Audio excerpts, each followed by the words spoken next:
Okay. We should be good, I think. Yeah, we're good. Good evening, Phoenix Nation. Hello. Once again, you've come and joined us here at the Phoenix Nest. We are the Phoenix Gate Podcast, and I am Josh Feinics, and I am Jade Feinics. And for those of you that have been following our podcast over this month of May, you would know that this episode is another one in our series called The Enemy Within, where we'll be tackling, yet again, another mental disorder for your knowledge, for your support, and whatever else you can get out of it. And the best part is if you didn't know, over the past few episodes, we've been having technical difficulties secondary to the fact that one of, the official podcast cat. the official podcast kitty decided to kill my computer. So, everyone welcome my new beautiful beast. I love it. I'm in love with it. Computer.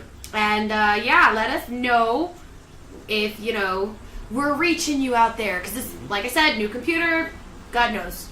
Yep. But sorry we're coming to you so late today, too. And you can see the top cover of my laptop as well, so you can see the different stickers. One being Deadpool, because Deadpool is just fucking awesome.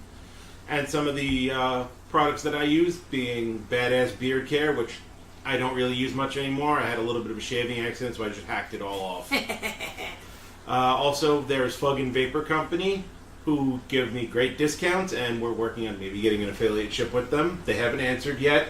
We do actually have a new affiliate ship, but I'm not going to talk about it on this episode because we haven't gotten the swag and the samples that they promised me. When that comes in, we will definitely talk about it. And also, Little Machine Beer Company in Denver, Colorado. Great beer, but as I've said, in Colorado, you can fall out of one brewery and land in another. Yeah, that's true. Not that that's a problem by any stretch of the imagination. Not for us, anyway. But speaking of beer breweries, it's time for your favorite segment, and that would be Epic Beer Snobbery. Yes.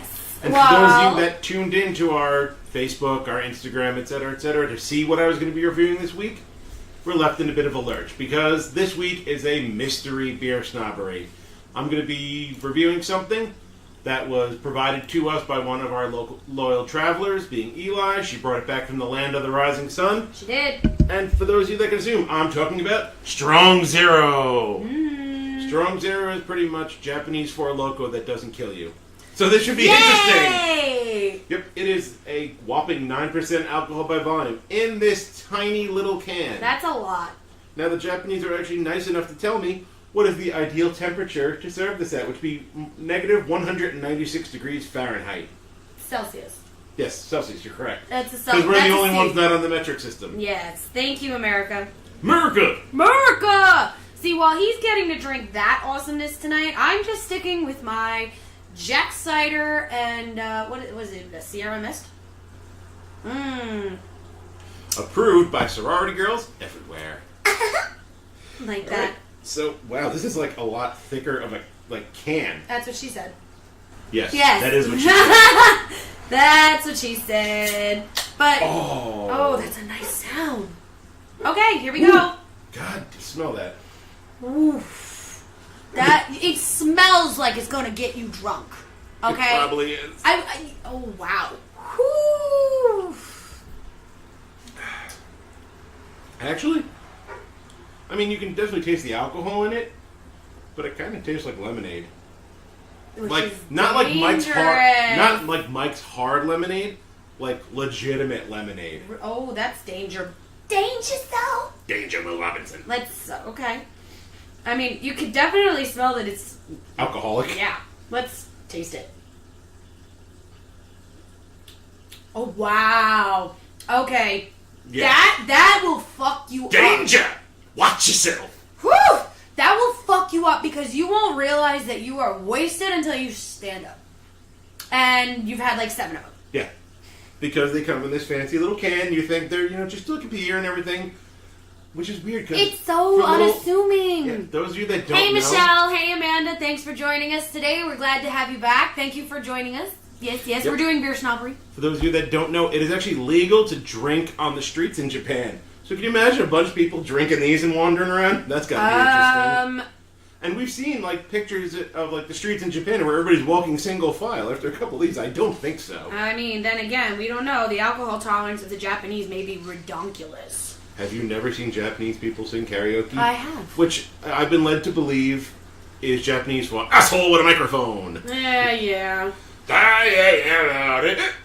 But anyway. Yeah. Anyways, that shit's gonna get you fucked up. But it's in the best way possible. Agreed. As long as you're only drinking one or two. And I'm only drinking one. Wow. So I'll be alright. Yeah, you'll be fine. Psh, psh, psh. If I was worried, I would steal your keys. Mr. Steve Girl, whoa. Okay. I would totally do that. But me, I mean, I don't have to go anywhere. Unfortunately, this is my nest, so I can drink all I want. Unfortunately, I can't tell you people where to get Strong Zero except go to Japan. Yeah, I don't think they sell it here in the States because of the alcohol volume. Well, I mean, I think it's just for whatever, and especially, sorry to get political for a second Here we go.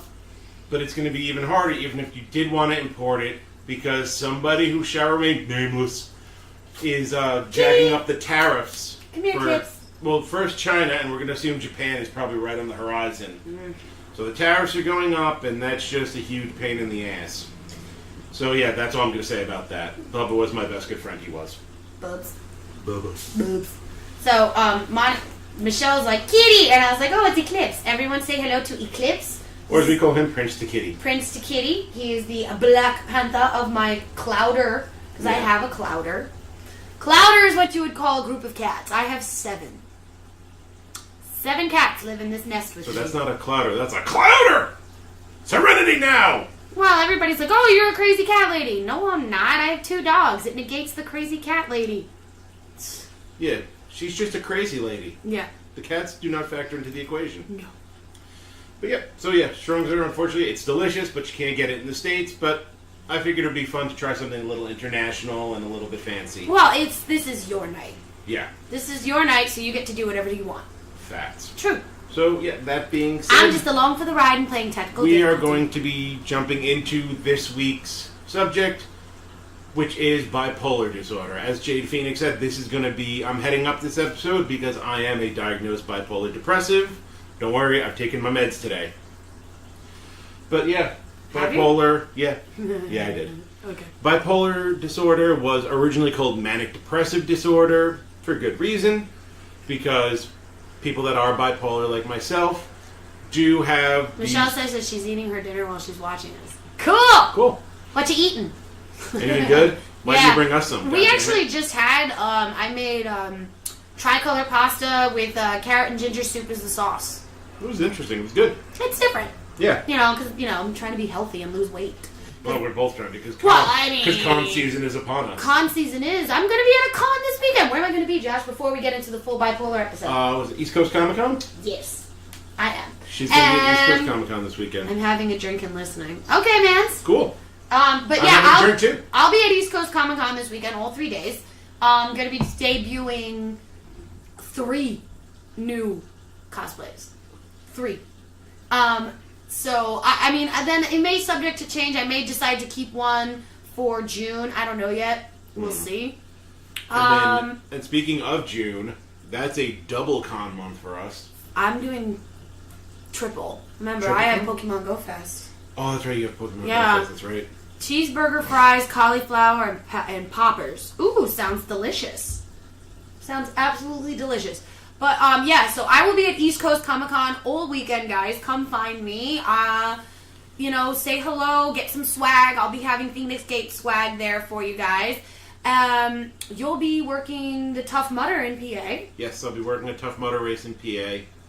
So, unfortunately, I won't be able to join Jade Feinics at East Coast Comic Con. Maybe next year. Yeah, and then the best part is our Brothers from Another Mothers, the Second Rounds NYC edition, is going down south to MegaCon this weekend as well. I am super fucking jealous because we were supposed to go, but we're poor.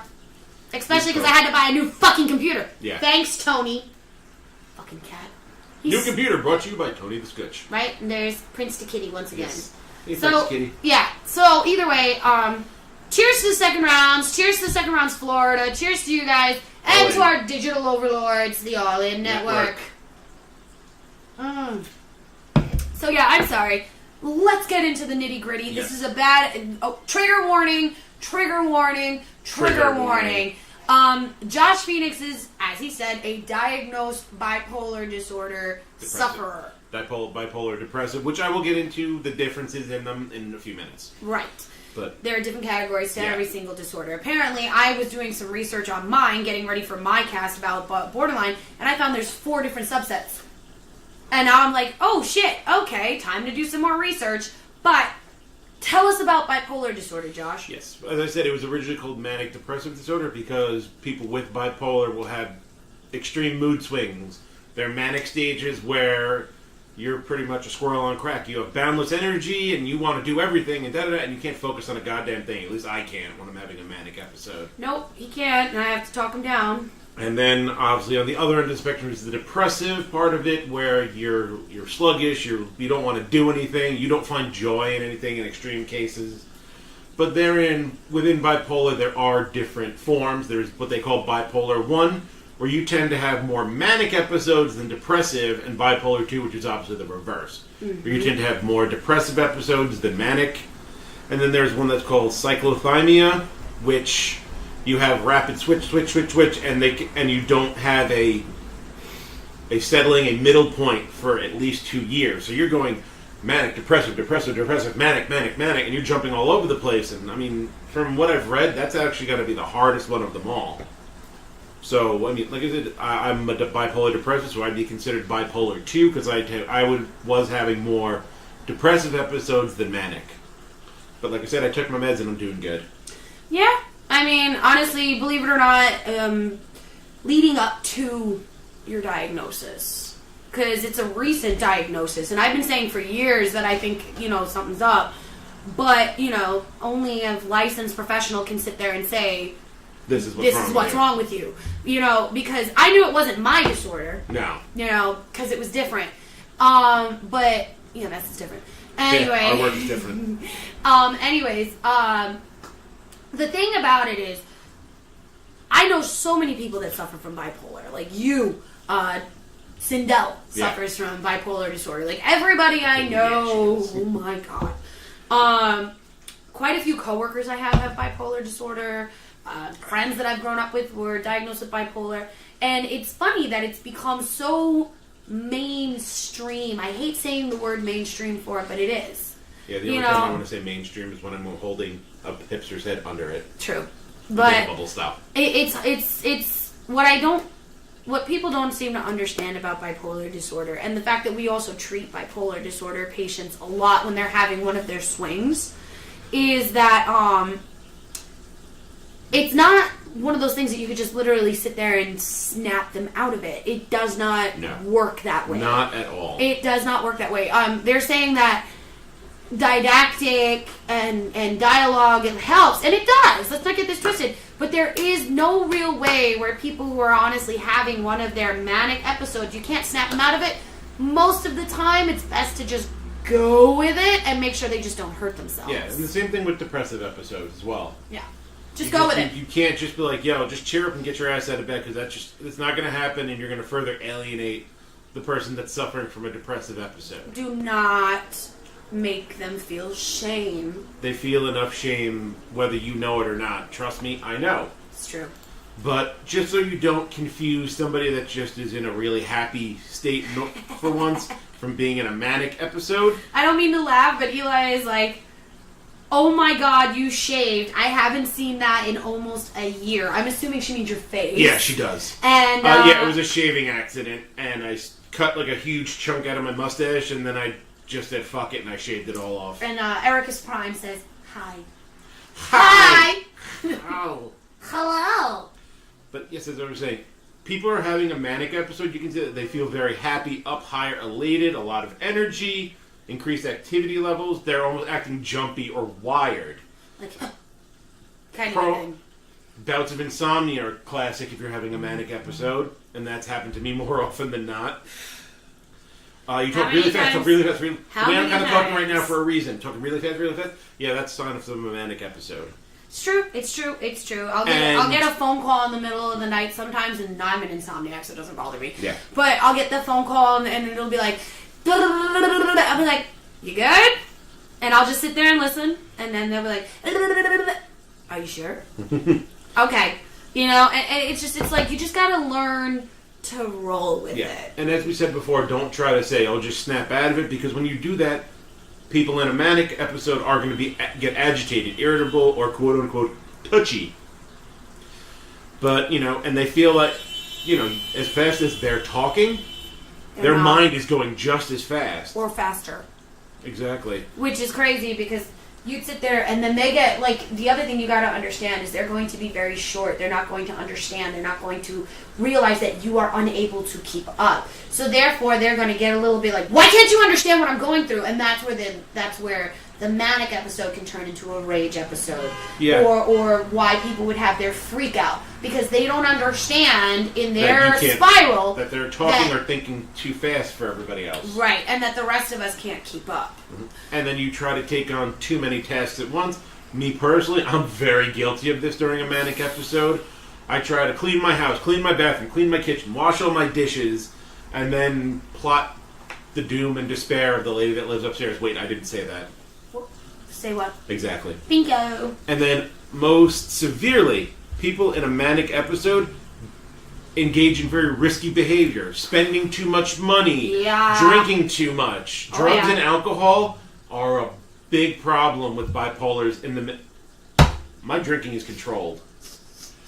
But even worse, they'll engage in reckless sexual activity, which can lead to STDs, AIDS, etc., and, an empty wallet, because sometimes you end up going to a hooker. Not me, but other people out there. And let's not forget, sometimes you get knocked up. Or you knock somebody up. Yeah, and therein lies... Then you have a 9-month problem, at least. Oh, 18 years. Got one of your kids, you got you for 18 years, and on the 18th birthday, you found out it wasn't his. There you go. See, and then what sucks about bipolar disorder is it mimics borderline a lot. It mimics borderline. It mimics major depression disorder. It mimics being high on amphetamines. Yes, it does. So people think you're high on drugs when you're just having a bit episode. of a mental break. And the other part about it is that also you got to understand that the medication that is used to treat bipolar disorder will also give you a lot of these symptoms. Or some of them. But they'll also control them to a point where for you they may be under control, but for the rest of us, maybe not so much. No, maybe not so much. Like your exactly. ability. What Amanda just said. When you're dealing with somebody in either a manic or a depressive episode, you just need to give them a lot of patience and support. Don't turn around and be like, I can't fucking deal with this, and hang I up just the phone. can't. I just can't with you right now. Call me when you're normal. Never say call me when you're normal or act normal. Please don't. But as I was saying, that's all the symptoms of a manic episode. Right. People that are having a depressive episode, they're going to feel very sad, down, empty, hopeless. Hopeless is a big one with bipolars in a depressive episode. Huge. Little energy. I mean, it's literally almost the anathema. Ooh, big word. Ooh, SAT word on the Phoenix Gate. Yep. Manic. You have little energy. Your activity is decreased. You are insomniac, but because you can't calm all these thoughts in your head in order that you can fall asleep. You can't enjoy things. I mean, I personally, when I've been in a depressive episode, I don't want to watch movies. I don't want to play video games. I don't want to do anything. I just want to lay in bed and be a slug. And I realize, even in the midst of the episode, that is not healthy, and I shouldn't be doing that, which just makes it all the worse. It's true. Because sometimes I'll text him, and I'll know something's up, like, where I'll get one-word answers, or I'll, feel each other's energy, so I'll know something's up more so than maybe other people will. But I will know that he's in slug mode where I'm like, what are you doing? Nothing. You not playing video games? No. No. Are you out? No. So what are you doing? I'm in bed. Nothing. I'm in bed. Okay, I'm coming over. Or come over, we're doing stuff. I don't really feel like it. I don't give a shit. Get up. Yeah, like I said, it's you, and you can't enjoy the things you enjoy. Nope. You feel worried, empty. You can't concentrate because your mind is just consumed by all these thoughts of hopelessness and this empty feeling. You forget things. Yeah. You compulsively overeat, or you don't eat. Me personally, I'm the latter. When I'm in a depressive episode, I don't want to eat a goddamn thing. You don't eat. I have to force him to do it. I force myself to drink water so I stay hydrated. Yeah. And and then of course the most extreme, you have thoughts of death or suicide. Some people just to end those feelings. Yeah. Just because they don't want to deal with it anymore. It's true. I mean, honestly, most of the people that we'll pick up in our job is because they're having an episode to a point where it cannot be controlled with medication, or their thought processes that they were taught, or they're just not on their medication at all. And can't even tell you how many times I've had a EDP patient, psych patient, that is in the middle of a full-blown bipolar meltdown. And I'm sitting there and I'm like, how do I get this person out of their meltdown just enough that I don't have to sedate them, that I don't have to call ESU? And I'm going to jump in on that. Specifically with bipolar, for those of you out there listening that are healthcare providers, EMTs, paramedics, nurses, doctors, etc. Or hell, somebody who has bipolar disorder and doesn't know what to do. I'm speaking because you just said, well, I don't want to have to sedate them. With bipolars, sedation, you're just going to amp up the chances of a major depressive episode. True. Because they can swing back and forth at the drop of a hat. So sedating them is going to make them feel more depressed, more hopeless. As I said, as Amanda said before, support and patience. You just got to talk them through it. It's true. And, help them at least feel in some small way that you understand what they're going through and you're there to help them. But if you do feel like they are a danger to themselves, or hell, if you feel like you're a danger to yourself, law enforcement. Pick up the phone, call 911, get people there, because sometimes, like I said, these episodes go to a point where even we can't stop it. And even sedation isn't going to stop it. And you're going to need to be restrained. You're going to need to be put in for lack of a better term, you're going to need to be put in the padded room. Yeah. You're going to need it. It happens. I've seen it. I've seen it. I've lived it. I know. Well, I've never ended up in a facility, but we came close. Yeah. I know. It is what it is. I mean, both. I have, but the borderline is not bipolar. No, it's not. And the thing is everybody always thinks that we have the same disorder. No. We don't. My disorder is very different than his disorder. His disorder is controllable with medication. Mine is not. No, hers requires, as we mentioned briefly before, didactic therapy. Well, it's recommended. A lot of the borderlines I've spoken to really have benefited from didactic, but we're not going to get into that. We're not getting into borderline today. We're getting into bipolar disorder, because didactic therapy does work for you as well, but it works in tandem with medication. Yes. So that brings us into our risk factors. Yeah, the risk factors. There is some studies that show that the brains of bipolar disorder sufferers, they do differ from the brains of quote-unquote healthy people. I don't like the way it's phrased here, healthy people. Yeah. Because just because you're bipolar doesn't mean you're unhealthy. You didn't do anything. It's not like you suck down 200 Big Macs a month and now you have this. No, that's unhealthy. Mm. This is just something in the chemistry or the structure of your brain that you have no control over. Nope. So I'm just going to say that out there. My fellow bipolars out there, there's nothing wrong with you due to your own doing. It's just something that happened. Anybody that suffers from a mental illness, it's not your fault. It's just the hand you were dealt. Unfortunately. Yeah. Shit happens. This is how humanity as it evolves is becoming. We are not evolving in the way that we're supposed to, therefore it translates into mental disorders. Mm-hmm. People that are highly evolved in some way, shape, or form, believe it or not, I have noticed, and I noticed this trend because I did a study on my own about it. The smarter you are, the more likely you are to have a mental disorder. So Amanda goes, I like your brain just the way it is. What? You did it to me before. Fair. Fair enough. They also believe that there is a genetic component. In my case, not so much. Mine, yes. Because I believe there's only one distant cousin that's a bipolar. I'm saying me, my family. Your family, personally, it may be undiagnosed. Like, there may be people in your family that have been undiagnosed but actually do suffer. Like you, it took you I out. was about to say, aside from me, nobody really jumps out to mind. There's other disorders I think that have gone undiagnosed in my family, but we're not going to get into that right now. Yeah, no, we're not going family history bashing. No. Though it's funny you mention it that way because family history actually is another Risk but like factor. I said, yeah, it's another risk factor. People who have immediate family or the first ring of extended family that do suffer from bipolar will have a slightly higher incidence of having it themselves. Now that doesn't mean that if your grandmother was bipolar that you're definitely going to be bipolar. If your mother was bipolar, you're definitely going to be bipolar. Doesn't mean that. Excuse me, there's just a chance. Yeah, exactly. Example. I hate using myself again because we're not talking borderline, but genetic factors have been proven with borderlines now. Oh, yes. They proved it actually recently, where I have 4 siblings, 2 half siblings and 2 full siblings. I am the only one out of all 5 of us to have borderline personality disorder. But I am positive that the person who carries the genetic trait for it is my father.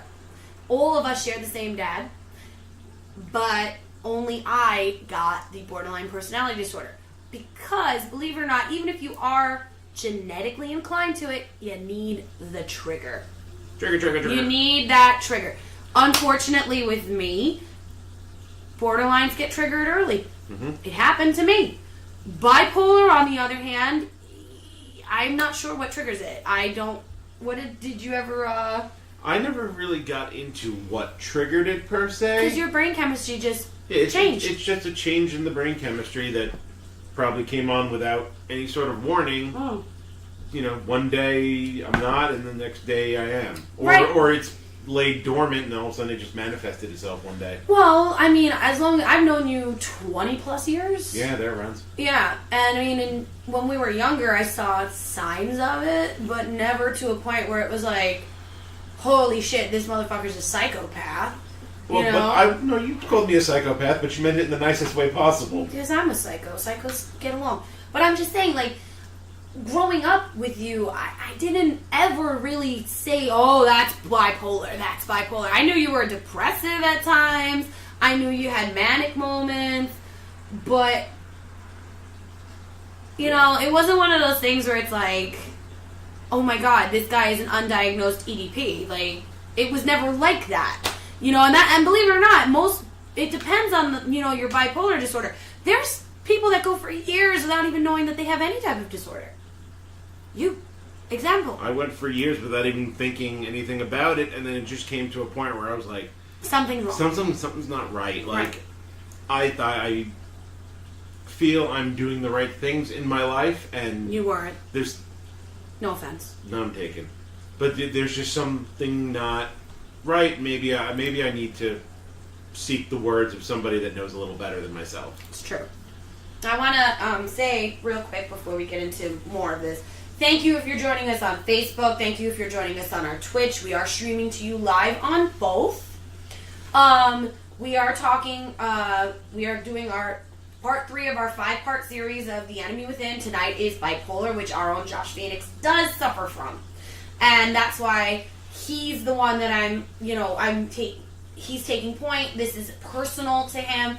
If you suffer from this or know someone that suffered from this, pay attention. We may teach you something tonight that could help you or even help your friend save a life. You don't know. You never know.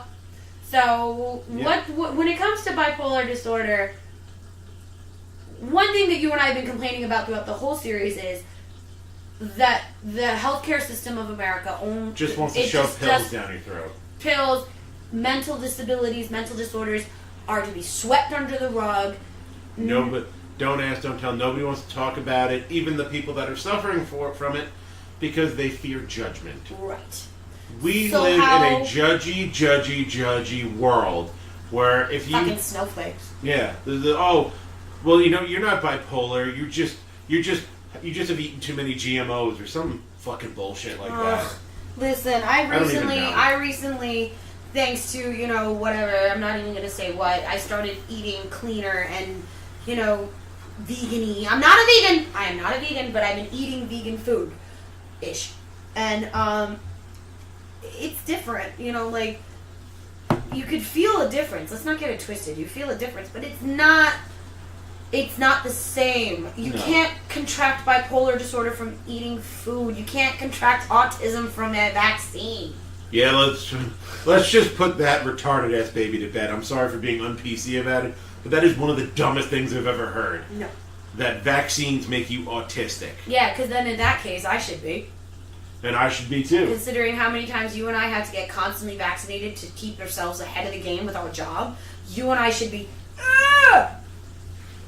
Or unable to make eye contact. And for those of you watching the Phoenix Gate podcast, you can see I make a lot of eye contact. I don't. But that's just because you're an antisocial motherfucker. Yeah, that's true. I mean, my shirt itself says I hate you. Yeah. It's like... But yeah, as we said, our modern healthcare system would prefer to just shove pills down your throat or lock you away. Yeah, I mean... Or this, that, and the other thing. That's what I'm saying. Like, what treatment with and bipolar, therapy... yes, there is a certain element where talk therapy can be helpful. Yeah. Bipolar is one of those things where, yes, some sort of medication is required. Yeah. And there are a myriad of different kinds of medications that can be used to properly treat bipolar disorder. What are you on? Me personally, I'm on a mood stabilizer. I'm on lamotrigine. Okay. Or otherwise known as Lamictal. Mm-hmm. And that's one of those ones where you need to build up the levels in your system. I was started off at 25 milligrams every day. I think we said this in the last one of the last ones where we were talking about depression, how a lot of these medications that they're going to give you not only will cross-treat, but also they have to be built up. So they're not an overnight thing where you take the pill and it's like, I'm good. Yeah.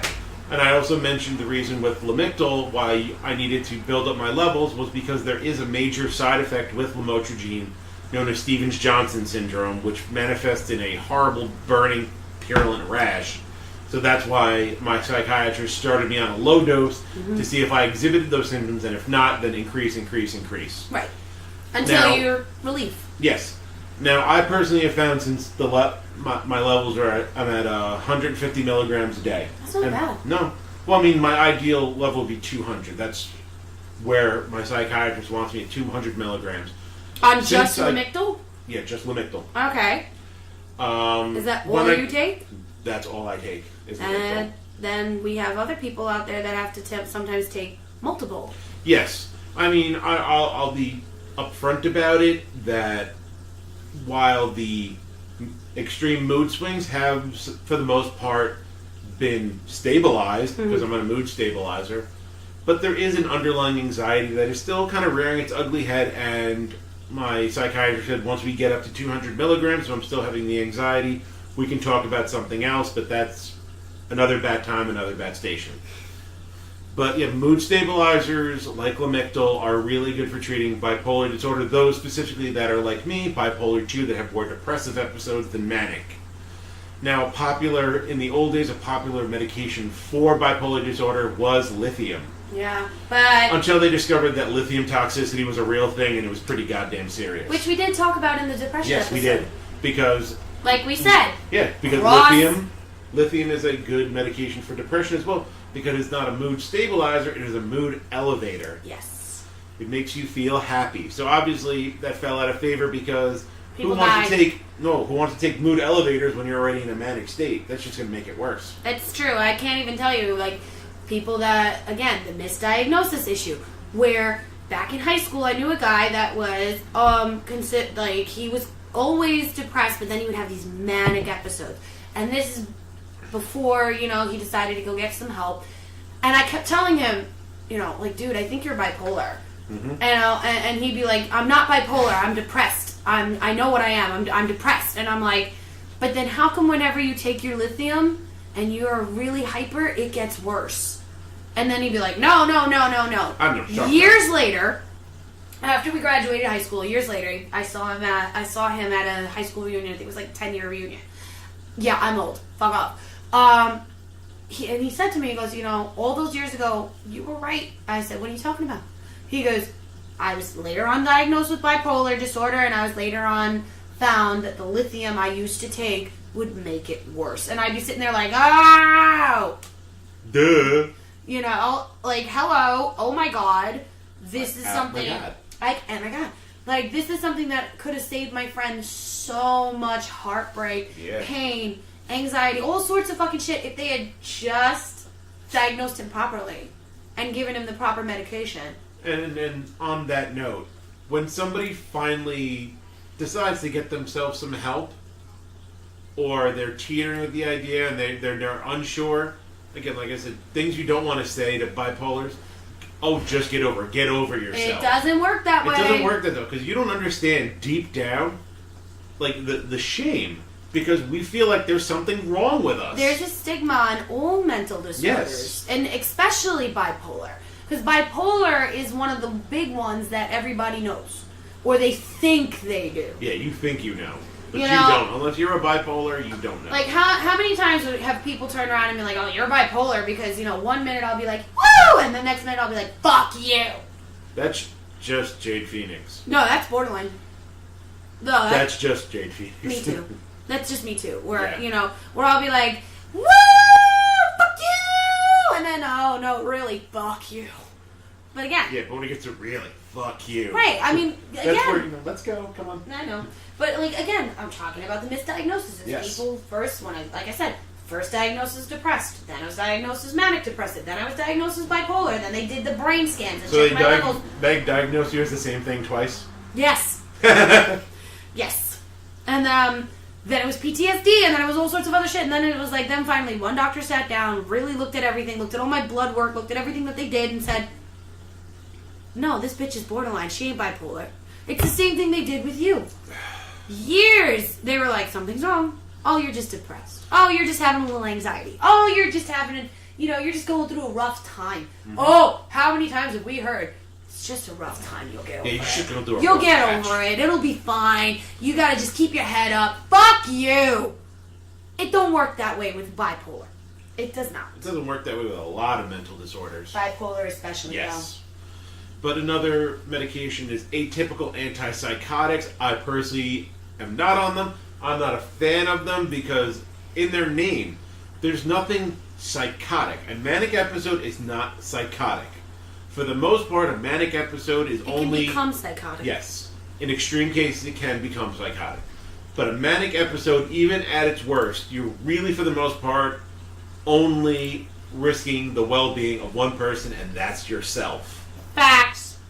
So antipsychotics, I don't feel are the best treatment for bipolar, but I'm not a doctor, I'm not a psychiatrist. That's just my 2 cents about that. Another one that my psychiatrist actually talked about to me, and I shot down because of some of the side effects, are antidepressants.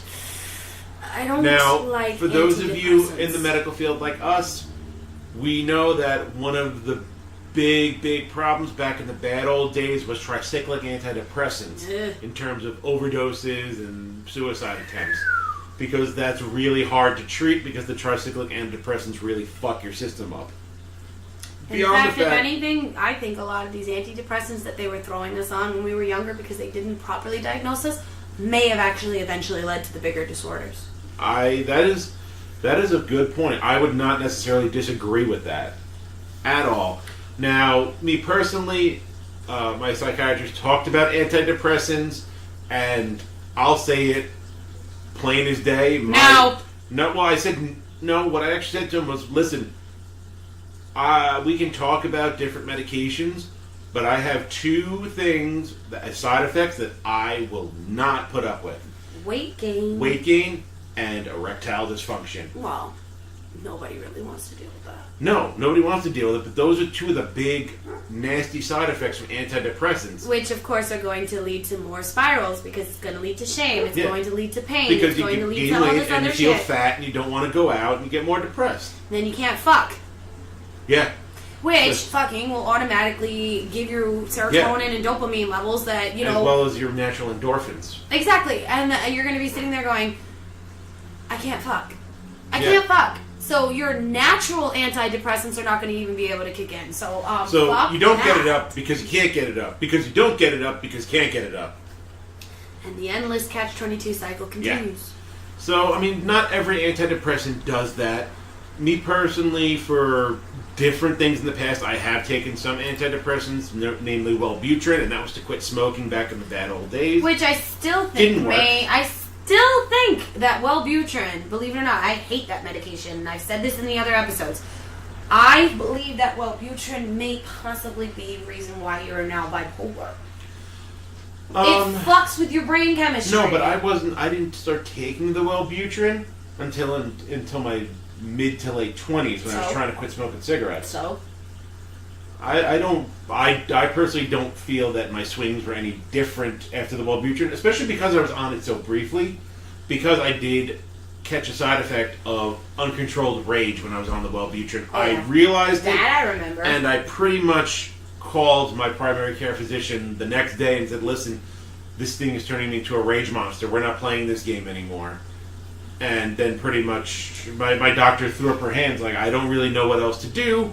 And I ended up going back to cigarettes for a little while. I'm off cigarettes now, as you can see, because I'm constantly vaping on the Phoenix Gate podcast. And that has worked well. I haven't touched a cigarette in 3 years. No judgment to those that still smoke, but there are options out there, just saying. I quit multiple times. Yes, you have. I have, and recently I'm on a quit phase. Mm-hmm. Yep. Well, good for you. Thank you. Good for you. So, okay. Keep up the good fight. Yeah. So, when it comes to people with bipolar disorder, the best Patience. Support. Those of you out there that are the normals that don't have a mental disorder, no matter what condition you're dealing with, support and patience are the keys to being a productive member in this person's recovery.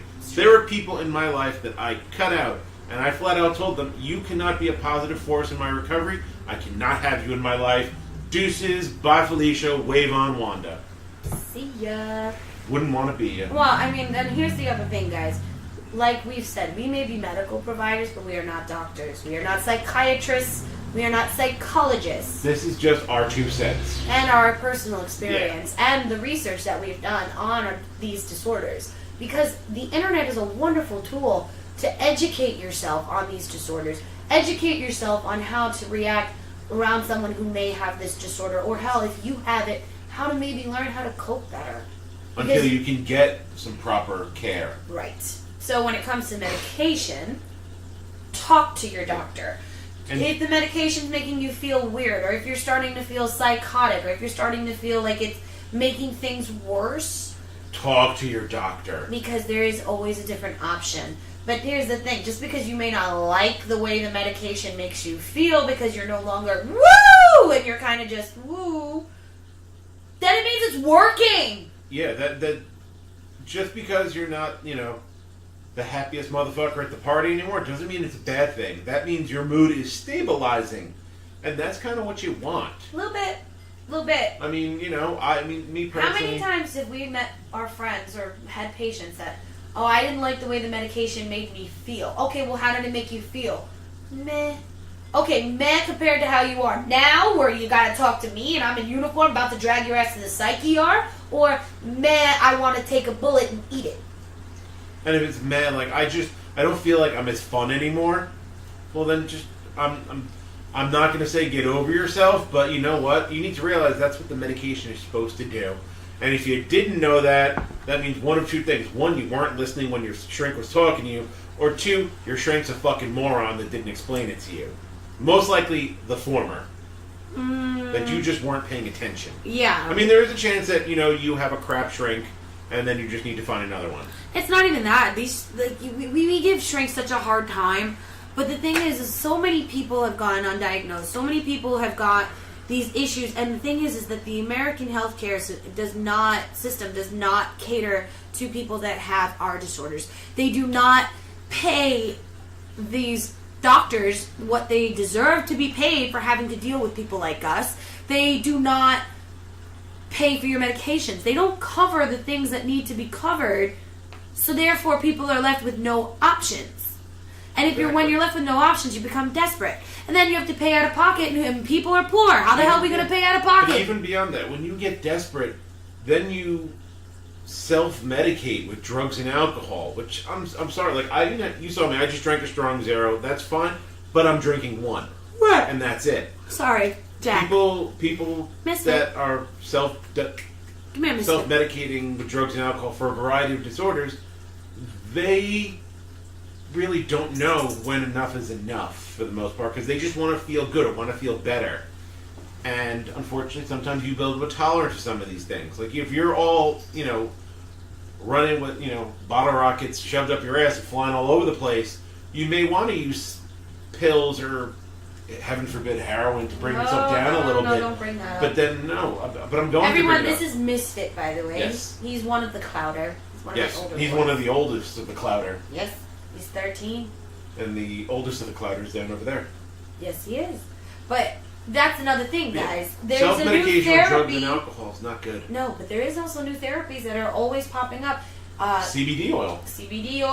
I personally use CBD oil, and I'll tell you, it's not as effective as the mood stabilizers, but it's good at taking the edge off. It is, and then the other Later thing, in the day, because I take my meds first thing in the morning, and the CBD oil, maybe midday later in the day, is good to take the edge off. right, and then and help you cope a little better. also a lot of things that you guys got to realize is there's many things out there that you could do to take the edge off. If you feel an episode coming on, and it's a manic one, Run it off. run. Go to the gym. Go hang out with a friend. It's getting nice out, guys. It's getting nice. Go play Go video to the games park. if you don't want to go outside. But yes, get outside. Go outside. Because that's also getting you your daily vitamin D, which is good for your overall health. And then once you're behind closed doors, you can get the other vitamin D. There, I said it. Anyways, Pets are also a Yes. great therapy. I mean, emotional support animals are great for bipolar, for depression, PTSD, borderline, a lot of different disorders. both my dogs are certified emotional service animals. I could certify all of my cats if I needed to, because I mean, if you can't tell, Misfit is very attentive to my needs. He knows when things are wrong. Animals are they know. Yes. They'll know. I mean, honestly, guys, they have different yogas now that you could do, like goat yoga and cat yoga and puppy yoga. Go take a fucking class. Yeah. Use that if you find yourself in a lot of manic states. Yeah. Excuse me. Use that manic state to do something. Go to a paint night. Go to a ceramic studio. Do something different. Go to an escape room. Right, and then if you guys are like sitting here and you're gonna say, I don't got money for that shit, there's always, always, always free programs. There's always free programs, and you know what? Honestly, if you want to use art therapy, that's going to run you, I don't know, maybe $20 to go to Barnes & Noble and buy an adult coloring book and some colored pencils and go to town. Or even, trust me, I know. I do it. I fully support art therapy with adult coloring books. guys, There's they something, even have an app for it Yes. on the phone.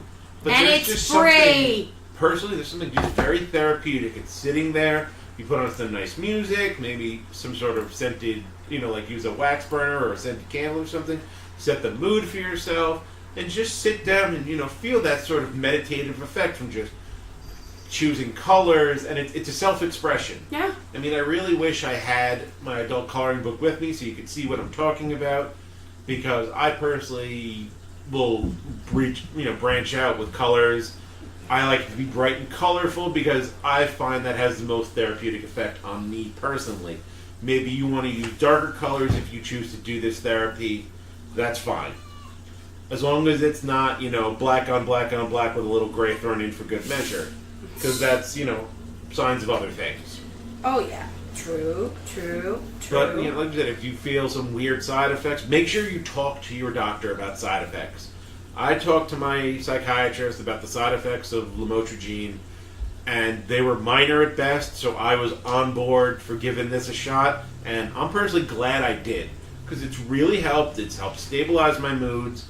People on the outside... I don't want to kill him anymore, most of the time. I'm still borderline. Yeah. I'm still a borderline, But so I'm still always going to want to kill you. People outside of my inner circle have noticed. I mean, coworkers know, like, you seem a lot more chill and a lot less grouchy than you used to be. And I know Eli can vouch for that. Yeah. That I'm a lot less grouchy than I used to be. Now that I mean, you could have your moments. everybody has their moments. I mean, I still have depressive episodes. Yes, Nothing you is a do. perfect system. But they're a lot fewer and far between since I got some help and I started taking the mood stabilizers and taking a more active role in my recovery. It's true. Honestly, guys, you really can't sit there. You can't ignore this. If you were diagnosed, don't sit there and act like it didn't happen. Yeah. It did. There is no shame with having a mental disorder. It's not something you did. It's something that you were dealt. You just can't help it. And, jumping back to the art therapy for a second, like these adult coloring books, there are adult coloring books in a million different subjects. Ooh, sorry. I personally use the Ocean Mandalas one or the tattoo art one. Those are the two I have. Those what work for me. If you like cats, if you like whales, if you like ocean scenes, if you like superheroes, they have adult coloring books for all of them. And they're not paint by numbers. You can use whatever goddamn colors you feel like. You can have a green and black Superman if you want. It's true. You can do whatever you want. Art therapy, you can read study upon study upon study about how many mental disorders that art therapy is good for. And me personally, paint nights, I find it really great too, because there is somewhat of a framework you got to follow because you're following an instructor as you're painting something. But you can still give your own self-expression. I'll admit, every paint night I've ever gone to, at some point I've invariably fucked up the picture, and I've gone on my own, and some of them have really turned out great. Most of them end up having Jack Skellington in there somewhere, I'll admit it. Just because there's a big white circle somewhere in the painting and I just paint Jack into it. It's true. I've wanted to do more paint nights, but I've had... Well, then that's something we, as the two Twin Phoenixes, have to do more often. Agreed. Because there is one right there in Garden City, and it's really chill because not only can you do paint night... You drink! You drink during paint night, and that is wonderful. Adult paint nights usually will get drinks. Yes. They usually do have drinks. Yeah, not really meaning to plug anything, but Muse Paint Bar in Garden City is where I go, and they are great. The instructors are patient, they're calm, the staff there is great, they will talk you through any problem, and they will make you feel like even if you fuck up the picture, you're just expressing yourself, and that's totally fine. It's true. Which, honestly, for those of us that have a mental disorder, oh my god, how sorely do we need that validation that whatever we're doing is okay. It's okay. It's true. It's true. Honestly, it's like, there's really not much else to say. Bipolar disorder, it really does, it mimics. Yes, it mimics a lot of other disorders. It does mimic. That's why we keep saying that a lot of things in this series are going to cross. They're going to be different. Like, you're gonna notice there's a general pattern to a lot of the disorders that we are talking about. Yes. Bipolar disorder being one of them, where it's actually funny because I said this because somebody was talking to me on Mother's Day. And they're like, well, what's the difference between a bipolar and a borderline? I said, borderlines have a problem with our hardware. Bipolars have a problem with their software. There ain't nothing soft about You know what I meant. Had to. Ah. But, going on this whole side effects, talk to your doctor if you're concerned. First of all, most important, do not discontinue a medication without speaking to your psychiatrist and or your primary care first. Do not, because the withdrawal symptoms can be worse than the disorder themselves. It's true, especially if you've been on this medication for a while. Years. If you don't like the way the drug makes you feel, hello, Snickers. Talk to your doctor.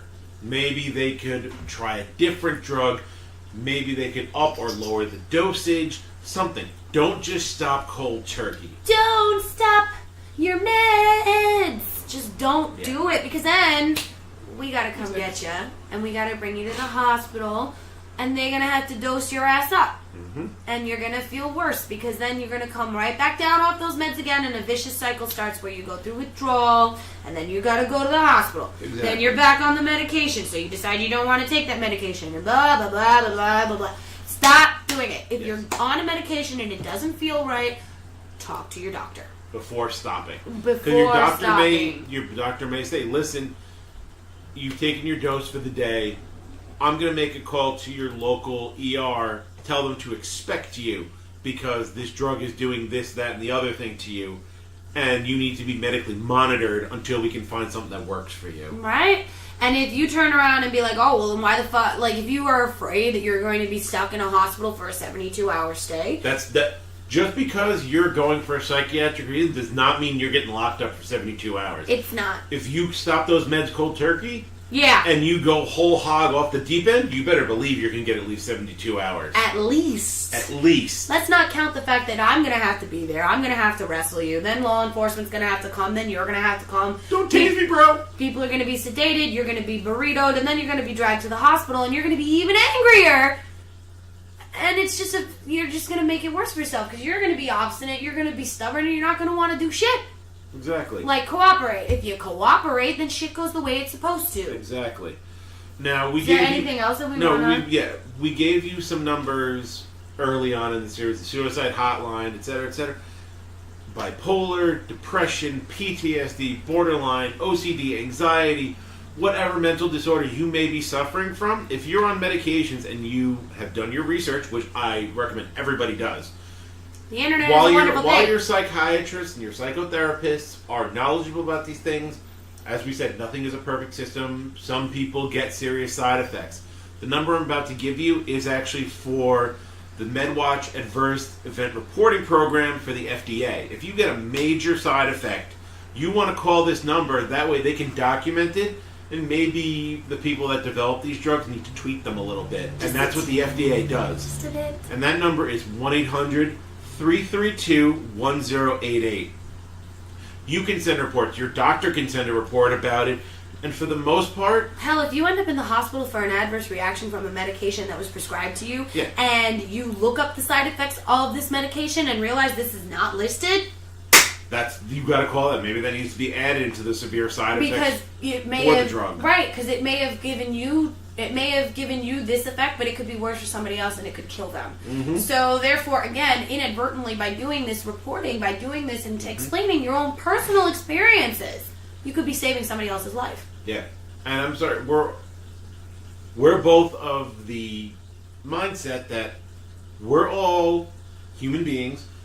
We are all equal. I am a core. cat. I am not a human being.